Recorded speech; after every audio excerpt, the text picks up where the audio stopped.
तो हम लोग वेक्टर कैलकुलस में डिफरेंशियल ऑपरेटर के रिगार्डिंग क्वेश्चन सॉल्व कर रहे थे। तो अभी फोर्थ क्वेश्चन में हमें बोला गया है so that r vector divided by r cube is a solenoidal. तो हमें पता है कोई भी वेक्टर सोलेनोइडल होता है अगर उसका डाइवर्जेंस इक्वल टू 0 होता है। तो यहाँ पर हमें इस वेक्टर का डाइवर्जेंस इक्वल टू 0 शो करना होगा। सो फर्स्ट ऑफ ऑल हम लोग मान लेते हैं let v vector is equals to r vector divided by r cube. यहाँ पर हमें divergence of v equals to 0 show करना होगा। Okay, and that is equals to हम लिख सकते हैं that is equals to x divided by r cube i cap plus y divided by r cube j cap plus z divided by r cube k cap. Okay, so therefore यहाँ पर divergence of v vector equals to होगा differential operator that is delta vector dot product v vector. Okay, and that is equals to हमें मिलेगा del del x by r cube. ठीक है, del del x v1 plus del del y v2 plus del del z v3। ठीक है, ये वाला part हमने पहले पढ़ा था। तो यहाँ पर del del y v2 that is y by r cube होगा and plus del del z v3 that is z by r cube. Okay, so now हमें एक एक टर्म का वैल्यू यहाँ पर निकालेंगे। Okay, so del del x by r cube इसका value हमें पहले चाहिए। So that is equal to हमें मिल जाएगा 1 by r cube plus x del del x 1 by r cube and that is equals to हम लिख सकते हैं 1 by r cube plus x dot x into -3 divided by r to the power 4 product x by r. Okay, and that is equals to होगा 1 by r cube -3x² divided by r to the power 5।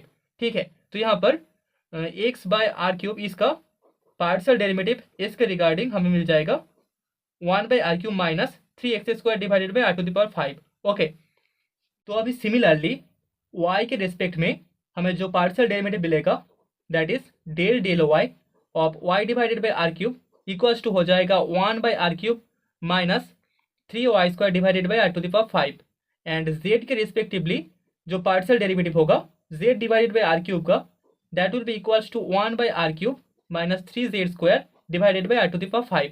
So therefore यहाँ पर divergence of v vector equals to हमें मिलेगा 3 divided by r cube minus यहाँ पर 3 common जाएगा divided by r to the power 5 product x square plus y square plus z square.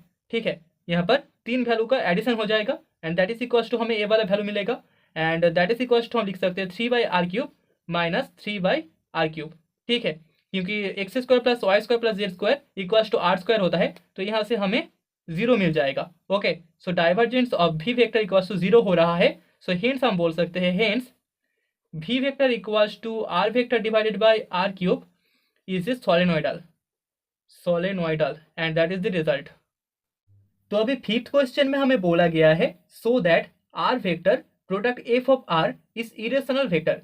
तो हमें पता है कोई भी वेक्टर इरेशनल होता है अगर उसका काल का वैल्यू इक्वल टू 0 होता है तो हमें curl of r vector dot product f of r equal to 0 show करना होगा। तो सोल्यूशन में फर्स्ट ऑफ ऑल लेट हम लोग मान लेते हैं v vector is equal to r vector f of r and that is equal to हमें मिलेगा that is equal to x f of r i vector plus y f of r j vector plus z F of r k vector. Okay, so therefore curl of v vector equals to differential operator delta vector product cross product v vector and that is equals to हमें मिलेगा determinant i cap j cap k cap and i cap के लिए यहाँ पर del del x and x F R value होगा। यहाँ पर v vector का वैल्यू होगा x F R for i cap.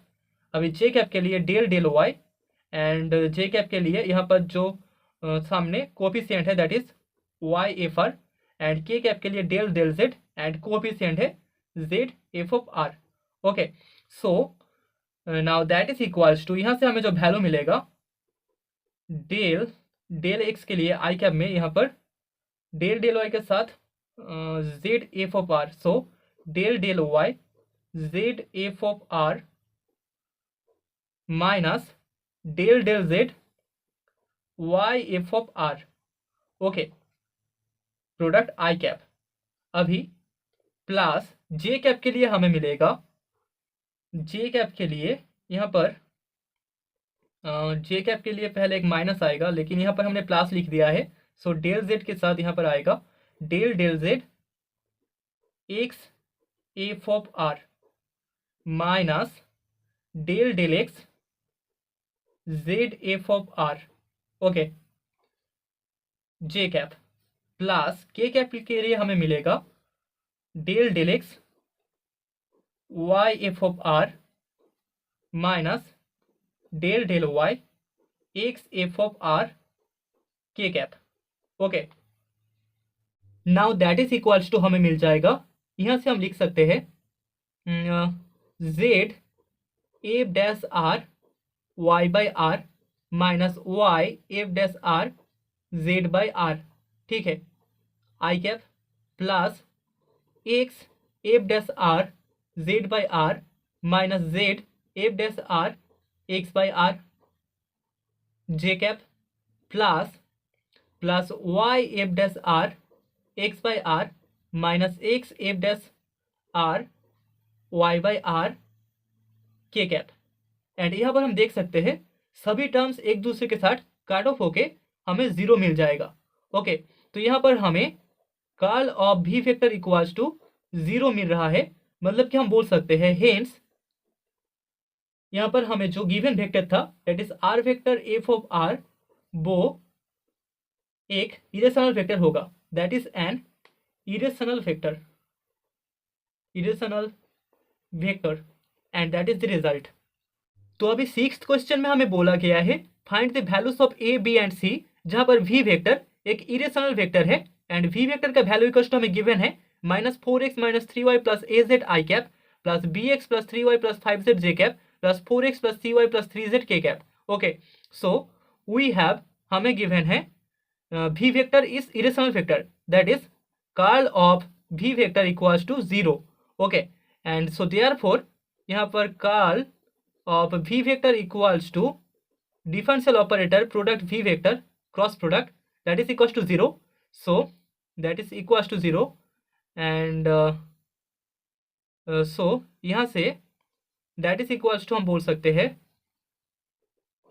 I cap J cap के कैप, जहाँ पर आई कैप के लिए डेल डेल एक्स इसका जो टर्म है that is -4x - 3y plus a Z, J cap के लिए डेल डेल वाई एंड इसका जो टर्म है that is b x plus 3y plus 5z and k cap के लिए डेल डेल जेड एंड इसका जो टर्म है that is 4x plus cy plus 3z, ठीक है। सो इसका वैल्यू इक्वल्स टू जीरो होगा and that is equals to हमें मिल जाएगा c - 5 I cap plus a - 4 J cap plus b plus 3 K cap, ठीक है, that is equals to zero. अभी यहाँ से हम बोल सकते हैं this imply c - 5 equals to zero होगा, a - 4 इक्वल्स टू जीरो होगा and b plus 3 equals to zero होगा, ठीक है। नाउ दिस इम्प्लाई यहाँ से हमें c इक्वल्स टू 5 मिलेगा, a इक्वल्स टू 4 मिलेगा एंड b इक्वल्स टू -3 मिलेगा। तो हेंस हम बोल सकते हैं hence the required values of a b and c are a equals to 4, b equals to -3 and c equals to 5 when v is an irrational vector, okay, that is the result।